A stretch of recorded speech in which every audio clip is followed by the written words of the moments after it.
हाय दोस्तों, बहुत बहुत स्वागत है आपका SSMPGK पर। दोस्तों आज जो हम स्टार्ट करने वाले हैं, आज से हम स्टार्ट करने वाले दोस्तों रीजनिंग। क्या स्टार्ट करने वाले दोस्तों हम आज से रीजनिंग। और रीजनिंग का पहला टॉपिक है कैलेंडर। कैलेंडर से दोस्तों मैं आज क्वेश्चन 10 क्वेश्चन लेकर आया हूँ, जो बहुत ही बेसिक है और बहुत ही ईजी है। तो दोस्तों चलिए हम वीडियो को स्टार्ट करते हैं। पहला प्रश्न है, 2 सप्ताह में विषम दिनों की संख्या बताओ। तो आप सबको पता है 2 सप्ताह में कितने दिन होते हैं? 14 दिन होते हैं। तो 2 सप्ताह में दिन कितने होते हैं? यहाँ पर दोस्तों 14 होते हैं और इसमें हमें देना है 2 से भाग। ठीक है, और देखना है दोस्तों हमें शेषफल। शेषफल क्या निकला? 0, क्योंकि पूरा पूरा भाग चला गया। तो शेषफल हमारा क्या निकला? यहाँ पर 0। तो यही दोस्तों क्या है हमारा जो 0 निकला शेषफल, यही हमारा विषम दिन हो जाएगा। मैं ऐसा करता हूँ ये पहला प्रश्न आपको क्लियर हो चुका होगा। दोस्तों इस वीडियो को आपको शेयर करना है और चैनल को सब्सक्राइब भी करना है और वीडियो को लाइक भी करना है। चलिए नेक्स्ट प्रश्न की तरफ बढ़ते हैं। प्रश्न क्रमांक 2 है हमारा, 25 दिन में विषम दिनों की संख्या बताओ। ठीक है, विषम दिनों की संख्या आपको बतानी 25 दिन में। तो कुछ नहीं करना है, 25 में आपको 7 से भाग दे देना है। तो यहाँ पर जो भागफल शेषफल जो बचा है वो बचा है 4, यानी 4 क्या निकल गया इसका? विषम दिन। ठीक है, मैं ऐसा करता हूँ ये भी आपको क्लियर हो चुका होगा। चलिए नेक्स्ट प्रश्न है। प्रश्न बहुत ही ईजी है दोस्तों, आप चुटकियों में इनको कर सकते हो। 30 दिन में विषम दिनों की संख्या बताओ। तो कुछ नहीं करना है, 30 में 7 का आपको भाग दे देना है। तो 7 चौक 28। ठीक है, 2 क्या बचा हमारा? शेषफल बचा, और यही शेषफल क्या होगा हमारा? विषम दिन। ठीक है, ये भी आपको क्लियर हो चुका होगा। ठीक है, चलिए आगे बढ़ते हैं हम प्रश्न क्रमांक 4 की तरफ। साधारण वर्ष जिसमें 365 दिन होते हैं ना, में विषम दिनों की संख्या बताओ। तो 365 में हमें 7 का भाग दे देना है। तो ये आएगा दोस्तों यहाँ पर 1। कितना आएगा यहाँ पर? 1। 1 क्या है यहाँ पर? ये शेषफल है, और यही क्या है दोस्तों? हमारा विषम दिन है।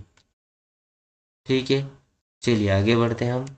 नेक्स्ट प्रश्न है हमारा, लीप वर्ष। लीप वर्ष में विषम दिनों की संख्या। लीप वर्ष जिसमें 366 दिन होते हैं, इसमें 7 से भाग देंगे हम।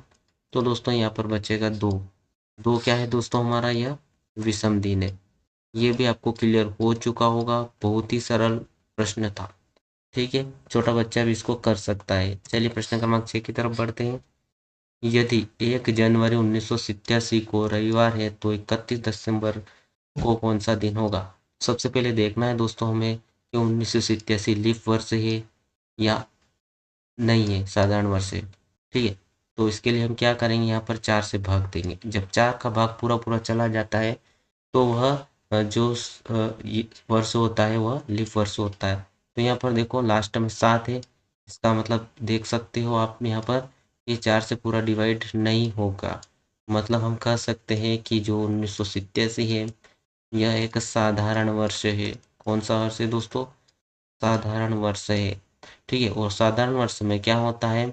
वर्ष का पहला दिन और वर्ष का जो लास्ट दिन रहता है वो सेम रहता है। यानी कि 1 जनवरी 1987 को रविवार है तो 31 दिसंबर यानी कि साल का लास्ट दिन जो है उस दिन भी क्या रहेगा? उस दिन भी वार जो आएगा वो आएगा दोस्तों यहाँ पर रविवार।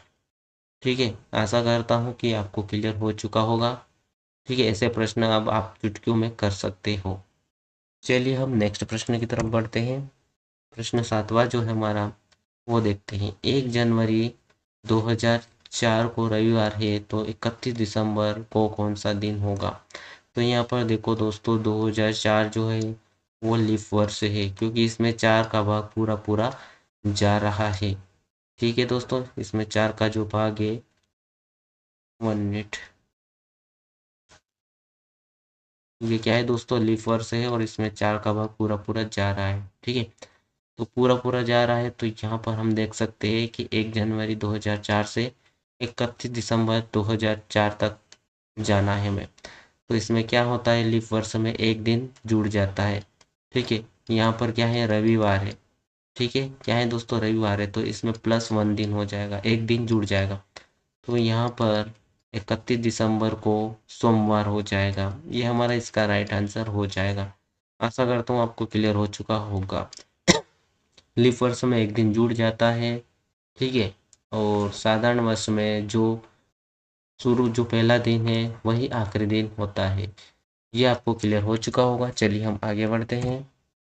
प्रश्न 8 भी दोबारा आ चुका है। चलो प्रश्न क्रमांक 9 की तरफ बढ़ते हैं। यदि 5 मार्च 1995 को शनिवार है तो 5 मार्च 1996 को कौन सा दिन होगा? दोस्तों यहाँ पर देखो, 1995 जो है वो साधारण वर्ष है, आप सबको पता चल गया अब तो। और जो 1996 जो है वो है दोस्तों ये लीप वर्ष है। क्या है दोस्तों? लीप वर्ष। तो इसमें क्या होगा, इसमें 2 दिन ऐड हो जाएगा। यानी कि यहाँ पर क्या था, 5 मार्च 1995 को क्या था दोस्तों, यहाँ पर शनिवार था। क्या था? शनिवार था। तो इसमें 2 दिन और ऐड हो जाएगा। तो शनिवार से रविवार और सोमवार, सोमवार हमारा क्या हो जाएगा? राइट आंसर हो जाएगा। यानी कि 5 मार्च 1996 को सोमवार होगा। ठीक है दोस्तों। तो यह जो ट्रिक है इसमें ये मार्च से दिसंबर तक ही लागू होती है। ठीक है, मार्च से दिसंबर तक। तो आशा करता हूँ दोस्तों ये प्रश्न में आपको क्लियर हो चुका होगा। बहुत ही इजी प्रश्न थे। अगला प्रश्न है और बहुत ही इंपॉर्टेंट प्रश्न है दोस्तों। 100 वर्षों में विषम दिनों की संख्या आपको बतानी है। ठीक है, तो सबसे पहले इसमें हम देखेंगे दोस्तों कि लीप वर्ष कितने हैं।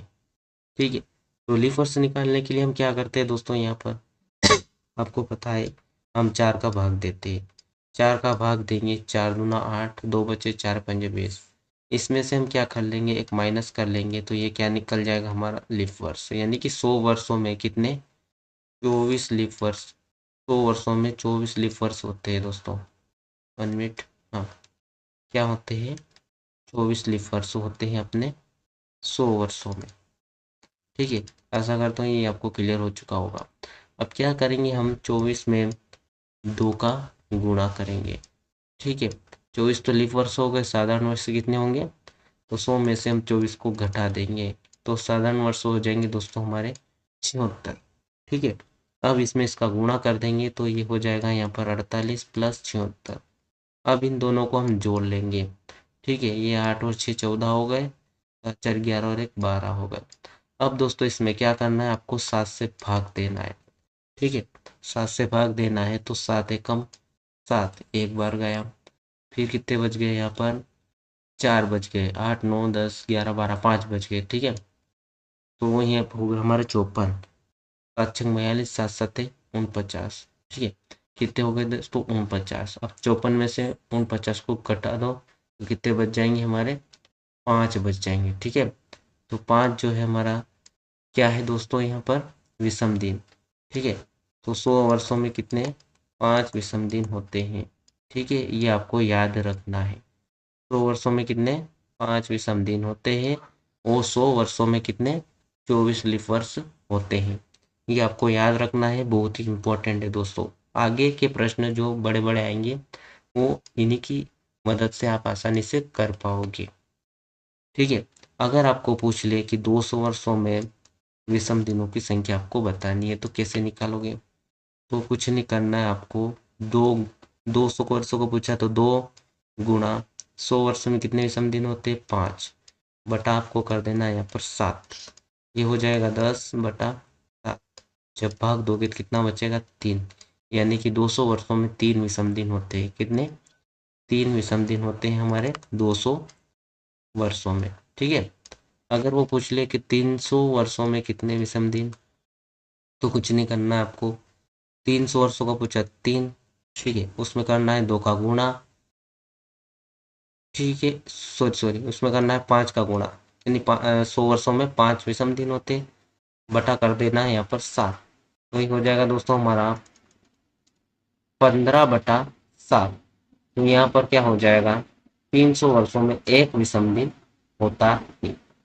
उसके बाद अगर पूछ ले कि 400 वर्षों में कितने विषम दिन होते हैं, तो सबसे पहले देखना है दोस्तों 400 क्या है? एक शताब्दी वर्ष है। ठीक है, तो शताब्दी वर्ष लीप वर्ष एक नहीं है। इसके लिए हम क्या करेंगे? 400 का भाग देंगे। क्या करेंगे दोस्तों, यहाँ पर हम 400 का भाग देंगे।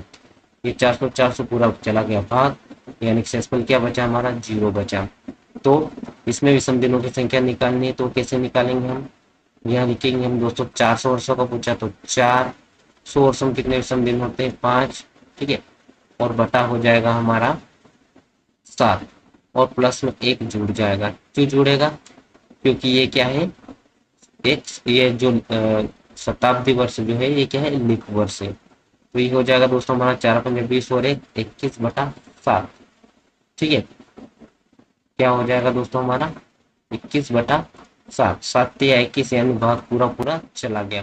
पूरा भाग चला गया मतलब ये क्या है, इसमें विषम दिनों की संख्या क्या आएगी दोस्तों? 0 आएगी। उसी प्रकार से दोस्तों 400 के बाद क्या आता है? 800। 800 में विषम दिनों की संख्या 0 हो जाएगी। उसके बाद 1200, है ना, उसके बाद 1600, ऐसे करके 2000 आगे तक जितने भी जाओगे उन सब में विषम दिनों की संख्या क्या होगी? 0 होगी। तो दोस्तों आज का वीडियो यहीं तक। मैं आशा करता हूँ ये वीडियो आपको बहुत ही अच्छा लगा होगा। आज की वीडियो में इतना ही। तब तक के लिए जय हिंद। मिलते हैं नेक्स्ट वीडियो में।